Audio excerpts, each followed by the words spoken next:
Hello everyone, welcome back to my another blog. তো এখানে আজকে সকালবেলা রান্নাবান্না নিয়ে চলে এসেছি। দেখো এখানে মোচা ঘন্ট রান্না করেছে, চিংড়ি দিয়ে কুমড়োর ঘন্ট মানে কুমড়ো ভাজি যেটাকে বলে। আর এখানে শোল মাছের তরকারি রান্না হয়েছে। আর এখানে লোটে মাছের তরকারি কিন্তু আমি রান্না করছি এটা। আর লোটে মাছটা বাবা সকালবেলা বাজার থেকে নিয়ে এলো আর কি।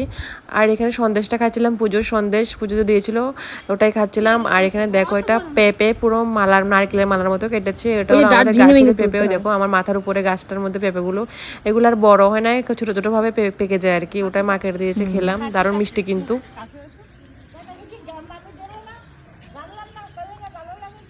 কি জানি, আমি তো জানি না। আমি দেখিনি তো। আচ্ছা ভালো লাগে তো রাঁধলে। আমি আমাদের এখানে নেই এগুলা। কি? হ্যাঁ আমি প্রথম দেখছি এতগুলো। হ্যাঁ নামও শুনিনি কোনোদিন।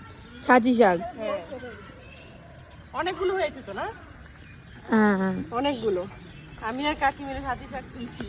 মাথায় টুকটুকে তেল পুরো একদম আমার। আচ্ছা এই শাকগুলো কে কে চিহ্ন, ত্রিপুরাতে কি আছে কিনা বলো তো। একটু মধু ফুল গাছের পাতার মতো লাগছে আমার কাছে। যাই হোক, এখানে রাত্রেবেলা ঘুগনি খাচ্ছিলাম।